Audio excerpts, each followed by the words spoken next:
Welcome to టీవీ24 news. ముందుగా headlines చూద్దాం. యంగ్ గ్లోబల్ లీడర్ గా ఎంపికైన రామ్మోహన్ నాయుడు కేంద్ర మంత్రికి అభినందనలు తెలిపిన చంద్రబాబు.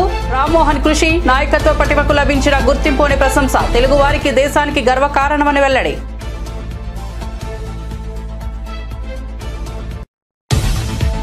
ఎంతో మంది నియంతలకు ప్రజలు గుణపాఠం చెప్పారన్న కేటీఆర్. సుప్రీంకోర్టు వ్యాఖ్యలతో మరో ముఖ్యమంత్రి అయితే రాజీనామా చేసేవారని వ్యాఖ్యలు. రేవంత్ రెడ్డి విదేశాల్లో జల్సాలు చేస్తుంటే ప్రజలు ఆక్రోశిస్తారని వెల్లడి.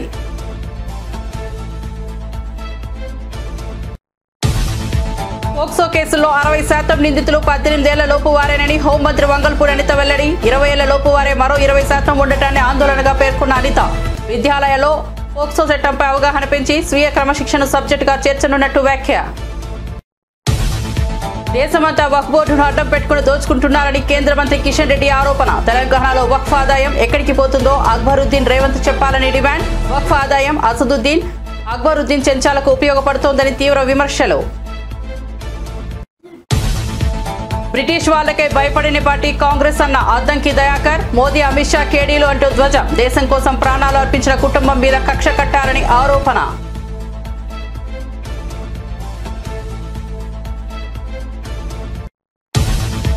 ఈడీ ఆఫీస్ ఎదుట టీ కాంగ్రెస్ ఆందోళన. రాహుల్ పై మోదీ సర్కార్ కుట్రలు పండుతోందన్న టీపీసీసీ అధ్యక్షుడు. బీజేపీ పాలన ఫాసిస్టుగా మారిందని మహేష్ కుమార్ గౌడ్ వెల్లడి.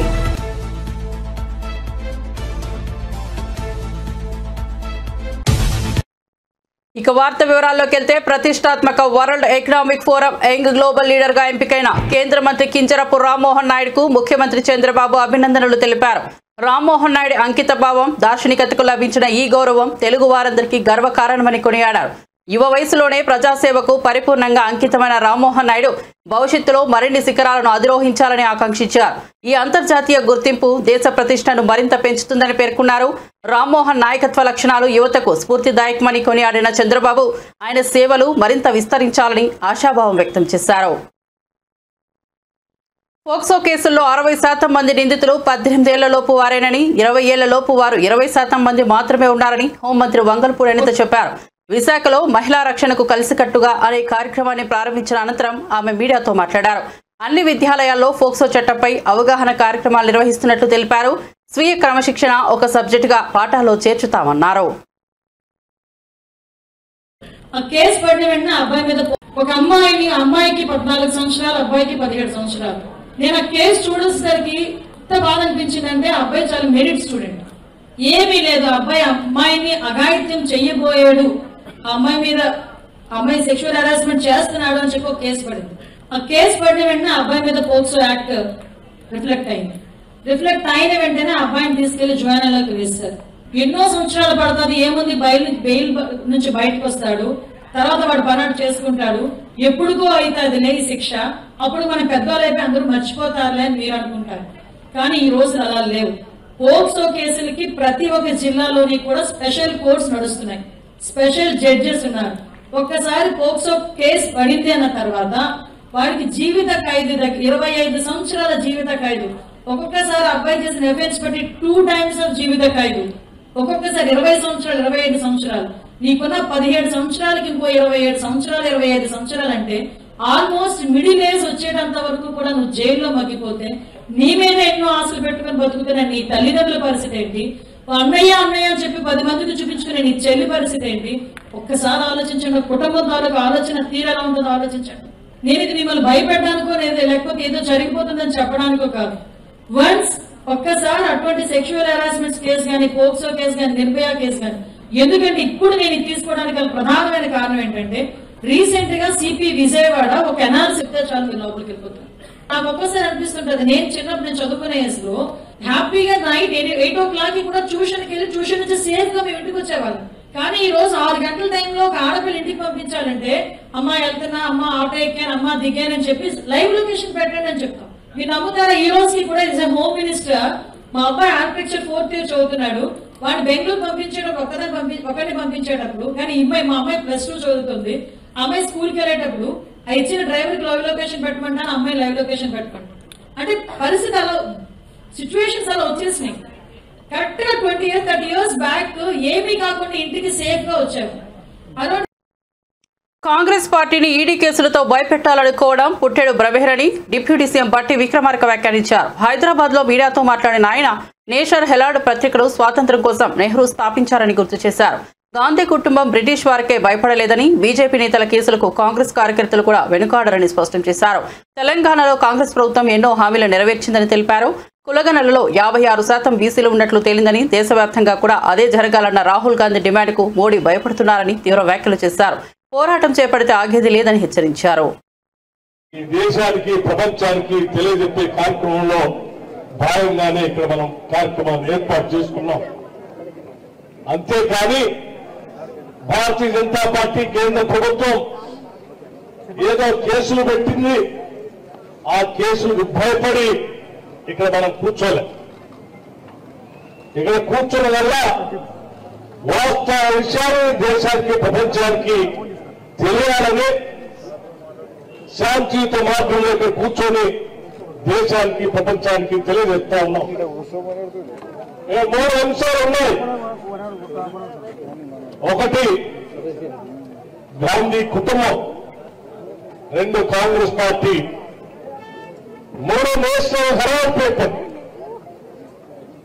మనందరికీ తెలుసు ఈనాటి కాంగ్రెస్ పార్టీకి నాయకత్వం ఇస్తున్నటువంటి పెద్దలు మల్లికార్జున ఖార్గే గారి నాయకత్వంలో శ్రీమతి సోనియా గాంధీ గారు కానీ, రాహుల్ గాంధీ గారు కానీ కేసులకి భయపడతారో లేకపోతే ఇంకో దాంట్లో భయపడతారన్నటువంటి ఆలోచన మనందరికీ తెలిసిందే.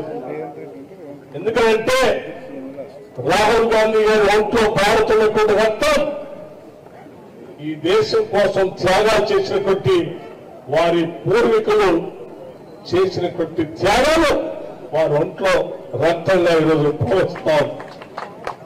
మనందరికీ తెలిసిందే ఆనాడు కూతురు జవహర్లాల్ నెహ్రూ గారు ఈ దేశ స్వాతంత్రం కోసం కేసులు పెడతా ఈ బీజేపీకి ఈ ఈడీకి భయపడతారని పొరపాట్ల వాళ్ళు అనుకుంటే ఇది పొరపాటు అని చెప్పడం కోసమే ఈరోజు మనం ఇక్కడ కూర్చున్నాం.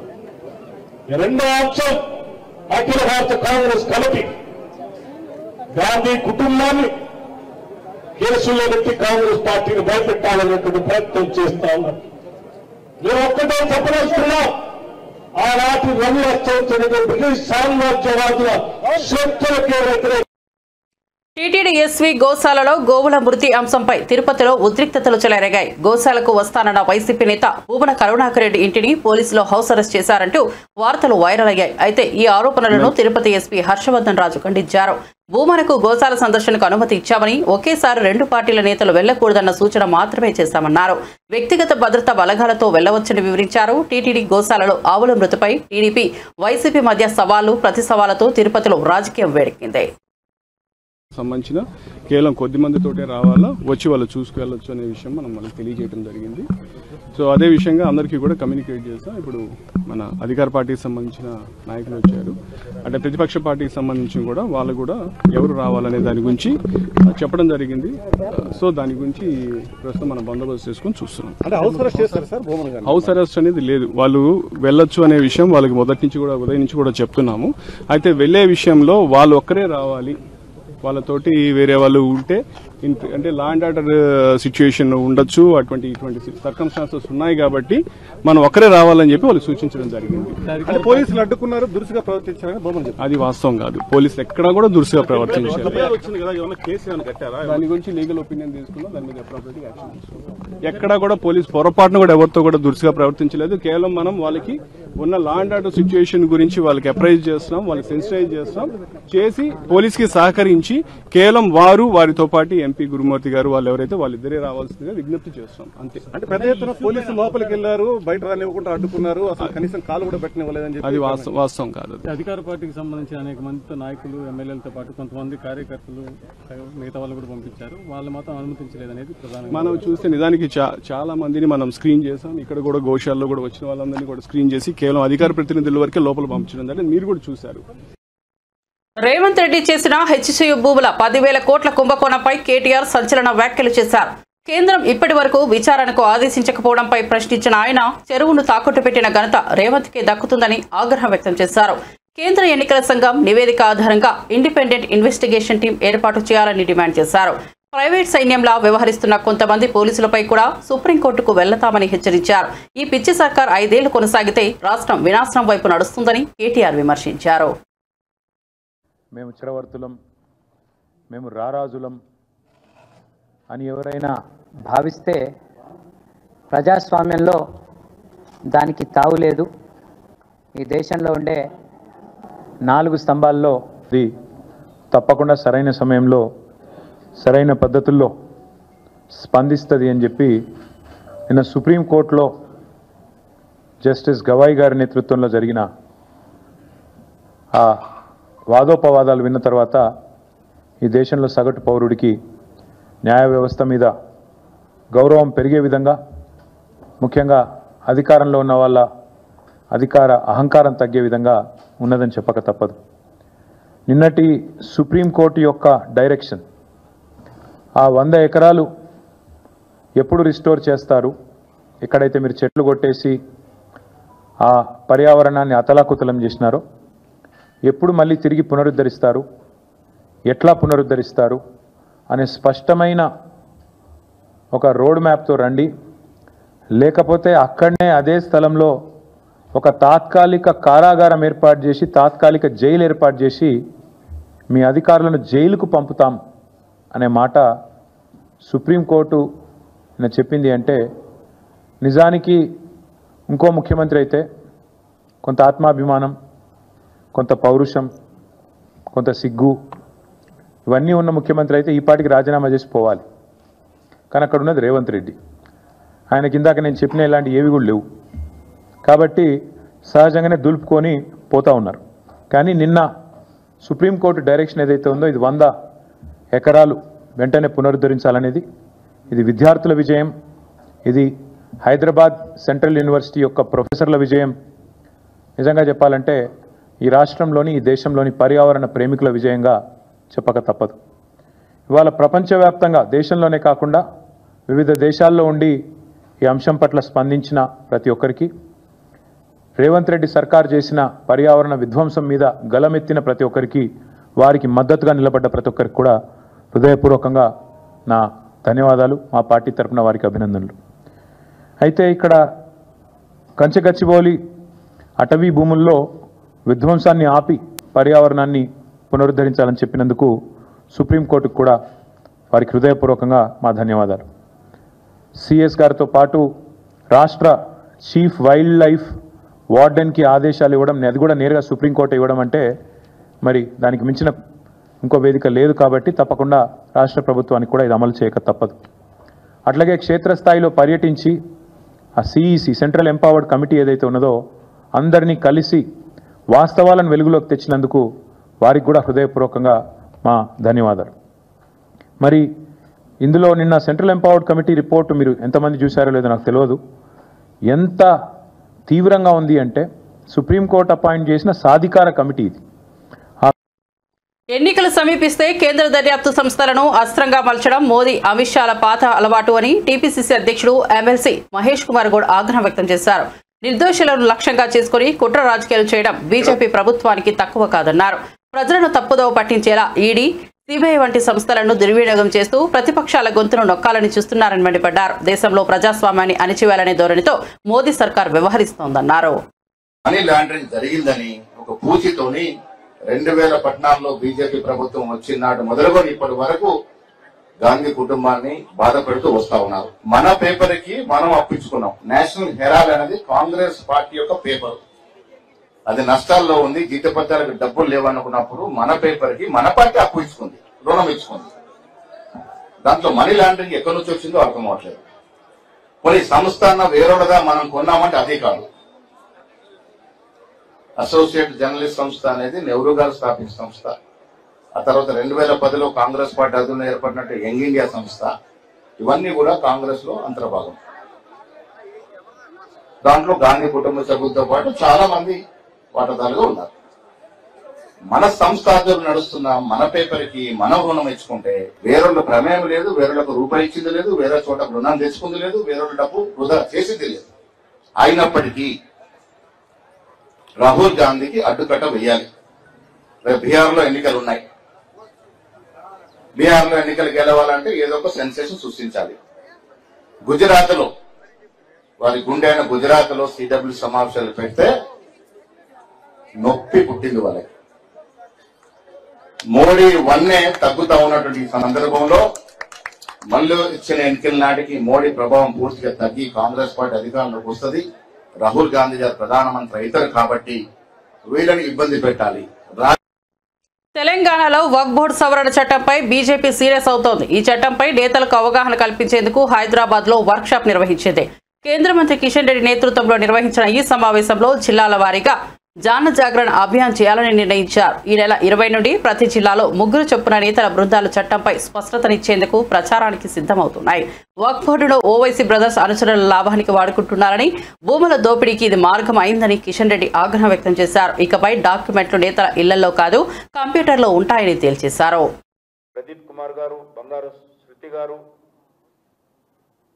అదేవిధంగా కాసం గారు శాసన మండలి సభ్యులు పార్టీ ఆధ్వర్యంలో 2014లో ఏర్పడినటువంటి ప్రభుత్వము వరుసగా అనేక రకాల సంస్కరణలు తీసుకొస్తుంది.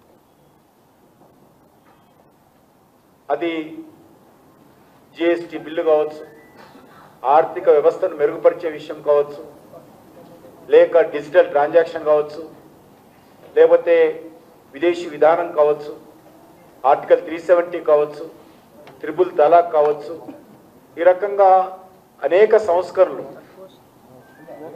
మనం తీసుకొస్తున్నాం. అందులో భాగంగానే మనం ఎన్నికల ప్రణాళికలో దేశ ప్రజలకు హామీ ఇచ్చాం. మూడోసారి అధికారంలోకి వచ్చినప్పుడు ఎన్నికల ప్రణాళికలో మనం చెప్పాము, తప్పకుండా మేము అధికారంలోకి వస్తే ఏదైతే వక్ఫ్కు సంబంధించినటువంటి చట్టం ఉందో ఆ చట్టాన్ని సవరించి పేద ముస్లింలకు లాభం జరిగే విధంగా చర్యలు తీసుకుంటామని హామీ ఇవ్వడం జరిగింది. అందులో భాగంగానే ఈరోజు మరి నరేంద్ర మోడీ గారి నేతృత్వంలోని ప్రభుత్వము ఇటీవల జరిగినటువంటి పార్లమెంట్ సమావేశాలలో ఈ సవరణ బిల్లును ప్రవేశపెట్టి, ఇంతకుముందు మనోహర్ రెడ్డి గారు చెప్పినట్టు 21 గంటల పాటు సమావేశంలో చర్చించడం జరిగింది. అంతకుముందు కూడా సభలో ప్రవేశపెట్టిన తర్వాత అన్ని రాజకీయ పార్టీల యొక్క కోరిక మేరకు జాయింట్ పార్లమెంట్ కమిటీకి జేపీసీకి ఇవ్వడం జరిగింది. జేపీసీ కూడా మరి ఈ యొక్క బిల్లుకు సంబంధించి అనేక రకాల సమావేశాలు ఏర్పాటు చేసి అనేక సామాజిక వర్గాలు, అనేక సంస్థలు, రాష్ట్ర ప్రభుత్వాలు, అదేవిధంగా వక్ఫ్కు సంబంధించినటువంటి బోర్డుకు సంబంధించినటువంటి కమిటీ సభ్యులు అందరితోటి చాలా విపులంగా చర్చించి సుమారు 1 కోటి సలహాలు సూచనలు లిఖితపూర్వకంగా కేంద్ర ప్రభుత్వానికి వచ్చాయి. 1 crore. అందులో 25 రాష్ట్రాలు, అదేవిధంగా మరి అనేక మంది మేధావులు అందరి అభిప్రాయాలు తీసుకున్న తర్వాత జాయింట్ పార్లమెంట్ కమిటీ చర్చించి అనేక చర్చల తర్వాత అనేక రకాల మార్పులు కూడా చేశాం.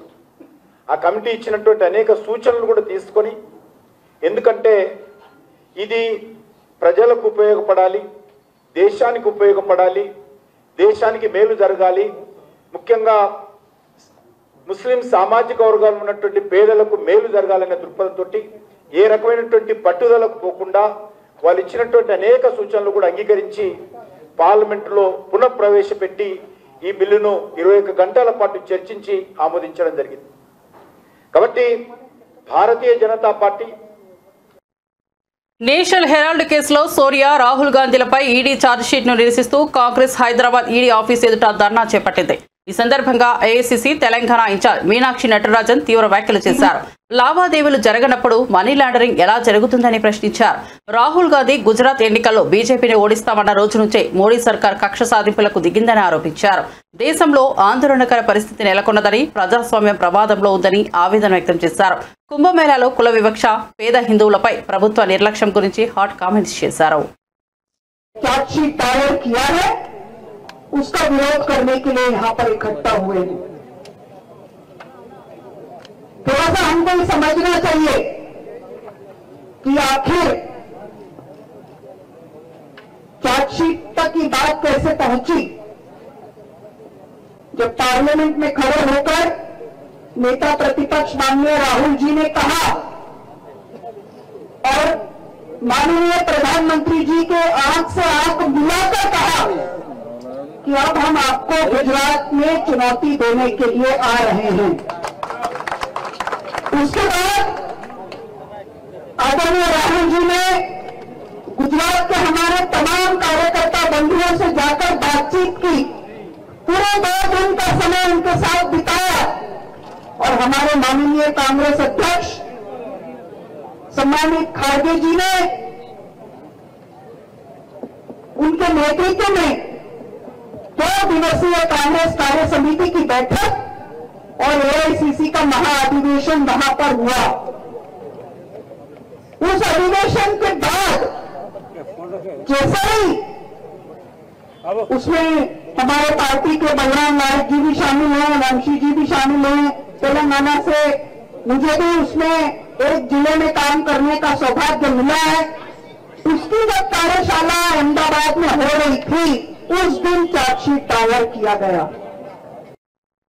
డిస్కంలకు 86,000 కోట్ల బకాయిలు చేసి వెళ్లిన చరిత్ర చంద్రబాబుదేనని ఎమ్మెల్సీ బొంటితోక అరుణ్ కుమార్ అన్నారు. ఆ బకాయిలను చెల్లించి రాష్ట్ర విద్యుత్ రంగాన్ని గాడిలో పెట్టినదే వైఎస్ఆర్ కాంగ్రెస్ పార్టీ అని స్పష్టం చేశారు. తాజాగా చంద్రబాబు ప్రభుత్వం అధికారంలోకి వచ్చాక మళ్లీ ప్రజలపై ఛార్జీల భారం మోపడం ప్రారంభించిందని విమర్శించారు. విద్యుత్ ఛార్జీల పెంపుతో ప్రజలపై ఆర్థిక భారం పడుతుంటే కూడా ప్రభుత్వం స్పందించకపోతే వైఎస్ఆర్ కాంగ్రెస్ పార్టీ శక్తివంచన లేకుండా పోరాటం చేస్తోందని హెచ్చరించారు. ప్రజల హక్కుల కోసం కఠినంగా నిలబడతామని స్పష్టం చేశారు. 2019 నాటికి ఆ 29,000 కోట్లు కాస్త 86,000 కోట్ల రూపాయలు బకాయిలు పెట్టిన ఘన చరిత్ర మీది కాదా? అయినప్పటికీ కూడా మేము 19లో అధికారంలోకి వచ్చినప్పుడు ఏదైతే డిస్కౌంట్లకు బకాయిలు ఉన్నాయో, ఈ 86,000 కోట్ల రూపాయల్లో బకాయిలు ఉన్నాయో, 8,800 కోట్ల రూపాయలు బకాయిలు ఉన్నాయో, మీరు ఉచిత విద్యుత్ కోసం మీరు బకాయిలు పెట్టిన 8,845 కోట్ల రూపాయలు బకాయిలు తీర్చిన చరిత్ర వైఎస్ఆర్ కాంగ్రెస్ పార్టీది కాదా? మరి ఇవన్నీ కూడా ఇవన్నీ మర్చిపోయి, మీరు ఇచ్చిన హామీలు మర్చిపోయి, ఆ రోజు డిస్కామ్కి మీరు చేసిన సాయం కేవలం 13,000 కోట్లు అయితే, మా వైఎస్ఆర్ కాంగ్రెస్ పార్టీ ప్రభుత్వ హయాంలో సుమారు 47,000 కోట్ల రూపాయలని డిస్కామ్కి మేము సాయం చేయడం జరిగింది. మేము విద్యుత్ రంగాన్ని ఇంత మెరుగుపరిచి, ఇంత బాగు చేసి, ప్రజల మీద భారం లేకుండా, అదేవిధంగా మా హయాంలో 9 అవర్స్ ఫ్రీ సప్లై ఇస్తూ రైతులకు విద్యుత్ ఛార్జీలు పెంచకుండా అనేక కార్యక్రమాలు వివిధ వర్గాలకు ఉచిత విద్యుత్ ఇస్తూ మంచి సంస్కరణలతోటి, సంక్షేమ సంస్కరణలతోటి విద్యుత్ రంగాన్ని మెరుగుపరిస్తే, ఈరోజు మీరు ప్రజల మీద భారం వేస్తూ వాళ్ళకి తెలియకుండా, భారాన్ని తెలియకుండా, మీరు చెప్పకుండా కేవలం కరెంటు బిల్లు వస్తే చాలు, వాడుకున్నది తక్కువ, వచ్చే బిల్లు ఎక్కువ. కూటమి నేతలు వైసీపీ ఎంపీ గురుమూర్తి పరస్పర వాగ్వాదంతో తిరుపతిలోని టీటీడీ గోశాల వద్ద కాసేపు గందరగోళం తలెత్తింది. గోవులు చనిపోయాయనే ఆరోపణలు నిరూపించాలంటూ గోశాల వద్దకు కూటమి నేతలు రాగా వైసీపీ నుంచి భూమన కరుణాకర్ రెడ్డి బదులు గురుమూర్తి వచ్చారు. శాంతి భద్రతల సమస్య సృష్టిస్తే తీవ్ర పరిణామాలుంటాయని పోలీసులు స్పష్టం చేశారు. ఎస్కాట్ ఇస్తామని కూడా చెప్పారు. వీడియోస్ చూడండి. పోలీస్ అధికారులతో మాట్లాడారు. ఒక డ్రామా, ఒక నాటకం. ఎంపీ గారు హ్యాపీగా ఎంపీ గారు వచ్చారు. ఎంపీ గారు ఏ రూట్ లో వచ్చినా ఆ రూట్ లో చూడండి. వీడియో చూడండి. పోలీసు అధికారులు మాట్లాడుతున్నారు. ఎట్లా మమ్మల్ని పంపించలేనప్పుడు ఏ విధంగా పంపిస్తారు? శాంతి భద్రతలు ఈ ప్రభుత్వం రావాలంటే ఈ ప్రభుత్వం ఈ రోజు ఎంపీ గారు వచ్చారు. ఈ రోజు ఎంపీ గారు వచ్చినప్పుడు ఏ విధంగా ఏ విధంగా ప్రభుత్వం ఉందో దీనికి పోలీసులు చెప్తున్నారు అరెస్ట్ చేయలేదంటున్నారు. ఎస్పీ గారు మీ ముందే ఉన్నారు కదా, ఎస్పీ గారు మీ ముందే ఉన్నారు. ఎంపీ గారు వచ్చారు, 34 ఆవులు చనిపోయినాయి వాస్తవాలుగా. అది కూడా తాన పురుగులు పట్టిన తాన ఎక్స్పైరీ డేట్ మందులు వాడి ఇవన్నీ చనిపోవడం జరిగింది. కానీ ఈ ప్రభుత్వం వచ్చిన తర్వాత ఈ డ్రామాలకు తెరదించండి ఆయన, ఈ డ్రామాలకు తెరదించండి ఆయన, ఈ డ్రామాలకు తెరదించండి ఆయన, ఈ డ్రామాలకు తెరదించండి. వైసీపీ వాళ్ళు అసత్య ఆరోపణలతో విద్వేషాలు వాస్తవాలుగా అది కూడా తాన పురుగులు పట్టిన తాన ఎక్స్పైరీ డేట్ మందులు వాడి ఇవన్నీ చనిపోవడం జరిగింది. కానీ ఈ ప్రభుత్వం బీఆర్ఎస్ వర్కింగ్ ప్రెసిడెంట్ కేటీఆర్ కు తెలంగాణ ఎమ్మెల్సీ అద్దంకి దయాకర్ ఘాటు సవాల్ విసిరారు. తండ్రి కేసీఆర్ వద్ద నుంచి పార్టీ అధ్యక్ష పదవిని తీసుకుని 3.5 ఏళ్లలో పార్టీని అధికారంలోకి కొట్టారు. అప్పటి వరకు కేటీఆర్ ను పనికిరాని వ్యక్తిగా పరిగణించాలన్నారు. కాంగ్రెస్ పై చేస్తున్న అసత్య ఆరోపణలను వెంటనే ఆపాలని హెచ్చరించారు. సంక్షేమ పథకాల అమలులో కాంగ్రెస్ ముందు వరుసలో ఉంటుందని, ప్రజలు బహుమతిగా అధికారాన్ని ఇచ్చారని గుర్తు చేశారు. బీఆర్ఎస్ మాత్రం ప్రజలను మోసం చేసిందని ధ్వజమెత్తారు. రాజకీయ విమర్శలకు పునాది వాస్తవాలే కావాలని సూచించారు. కార్యక్రమాలు అడ్డుకోవడానికో, కాంగ్రెస్ పార్టీ పథకాలకు సంబంధించిన పాజిటివ్ పోకుండా ఉండడానికో, లేకపోతే కాంగ్రెస్ కు పాజిటివిటీ ఎస్టాబ్లిష్ కాకుండా ఉండడానికో ప్రెస్ మీట్లు జరుగుతాయి తప్పితే మరొకటి కాదు. ఈ రోజు కూడా ప్రెస్ మీట్ పెట్టిండు, హింసరాజు లెక్క అంతా హింస పెట్టిండు. కానీ నేను ఒకటే సూటిగా సవాల్ కేటీఆర్ కు, ఇలా రేవంత్ రెడ్డి గారి మీద, కాంగ్రెస్ పార్టీ మీద మీరు చేస్తున్న కామెంట్స్ కు నిజంగా నీకు దమ్ము ఉంటే, నిజంగా నీవు రాజకీయ నాయకునివి అయితే, నీకు రాజకీయ కెరీరే కావాల్సి ఉంటే, రేవంత్ రెడ్డి గారు పీసీసీ పదవి తీసుకున్న సంవత్సరం తర్వాత పార్టీని అధికారంలోకి తెచ్చిండు. పార్టీలకు రావడం, పీసీసీ తీసుకోవడం, మిమ్మల్ని పాతాళంలోకి తొక్కడం, అధికారంలోకి రావడం చేసిండు. నీకు దమ్ముంటే, నిజంగా నీకు రాజకీయంగా నీకు ఎదగాలని ఉంటే, మీ అయ్య నుంచి రాష్ట్ర అధ్యక్ష పదవి తీసుకో. నీకు దమ్ముంటే తీసుకొని 3 సంవత్సరాలు ఉందిగా, ఇంకా 3.5 సంవత్సరాలు ఉంది కదా, 3.5 సంవత్సరాల్లో నీ పార్టీని అధికారంలోకి తీసుకొచ్చి చూపించు, అప్పుడు మాట్లాడు. కానీ అప్పటి వరకు ఈ పనికి రాని, ఎందుకు ఏమిరా బాలరాజు అన్నట్టు ఏంది మీ కథ? ఒక పార్టీకి ఓట్లు లేవు, సీట్లు లేవు, అన్ని పనికిరాని చెత్త వాగుళ్ళు వాగుతా ఉంటే రాష్ట్రం భరించలేకపోతున్నది.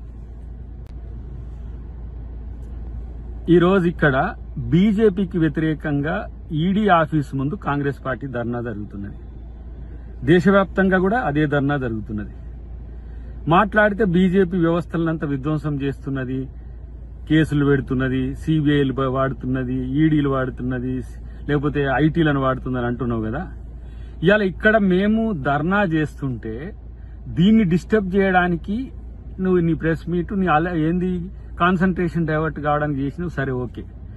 కానీ ఇప్పుడు జరుగుతున్న వాటి మీద, రాహుల్ గాంధీ గారి మీద లేకపోతే సోనియా గాంధీ గారి మీద పెట్టిన కేసుల విషయంలో నీ స్టాండ్ ఏందో చెప్పినావా? చెప్పవు. ఎందుకంటే బీజేపీకి బెనిఫిట్ కావాలి. నువ్వు లేదంటే కిషన్ రెడ్డి, బండి సంజయ్, వీరంతా ఒక లైన్ కదా, కనబడటానికి మీరు బీజేపీ బీఆర్ఎస్ లెక్క కనపడతారు.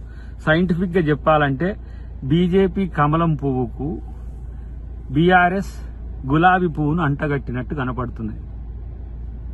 కనీసం సిగ్గుందా? ఈరోజు ఎలాంటి ప్రెస్ మీట్లు పెట్టాలి? ఇట్లాంటి వాటి పట్ల మీ యొక్క ఏమంటారు తెలివి తక్కువతనం అని అర్థమవుతుందా? కాబట్టి ఇప్పటికి నేను ఇచ్చిన సవాలు తీసుకో. నిజంగా నీకు డబ్బు ఉంటే మీ అయ్య నుంచి రాష్ట్ర అధ్యక్షుడు తీసుకోబోయి, జాతీయ అధ్యక్షుడు ఆయనే ఉంటాడు. కనీసం మీరు బీసీలకు, ఎస్సీలకు, ఎస్టీలకు ఇవ్వలేరు. మీరు జీవితకాలం 25 సంవత్సరాలైనా ఇవ్వలేరు.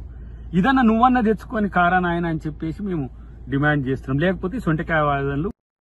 ముగించే బుద్ధ హెడ్లైన్స్ మరోసారి చూద్దాం. యంగ్ గ్లోబల్ లీడర్ గా ఎంపికైన రామ్మోహన్ నాయుడు కేంద్ర మంత్రికి అభినందనలు తెలిపిన చంద్రబాబు. రామ్మోహన్ కృషి, నాయకత్వ పటిమకు లభించిన గుర్తింపు అనే ప్రశంస తెలుగు వారికి, దేశానికి గర్వకారణమని వెల్లడి.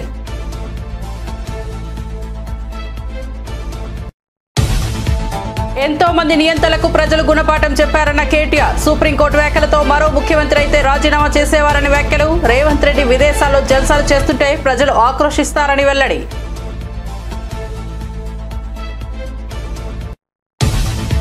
పోక్సో కేసుల్లో 60% నిందితులు 18 ఏళ్ల లోపు వారేనని హోంమంత్రి వంగల్పూడి అనిత వెల్లడి. 20 ఏళ్ల లోపు వారే మరో 20% ఉండటాన్ని ఆందోళనగా పేర్కొన్న అనిత విద్యాలయాల్లో పోక్సో చట్టంపై అవగాహన పెంచి స్వీయ క్రమశిక్షణ సబ్జెక్టుగా చేర్చనున్నట్టు వ్యాఖ్య.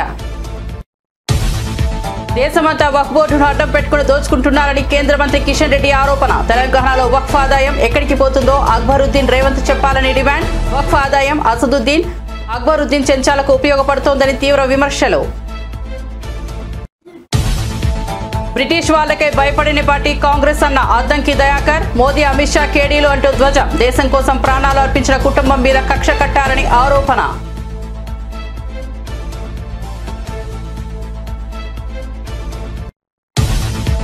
ఈడీ ఆఫీస్ ఎదుట టీ కాంగ్రెస్ ఆందోళన. రాహుల్ పై మోదీ సర్కార్ కుట్రలు పన్నుతోందన్న టీపీసీసీ అధ్యక్షుడు. బీజేపీ పాలన ఫాసిస్టుగా మారిందని మహేష్ కుమార్ గౌడ్ వెల్లడి.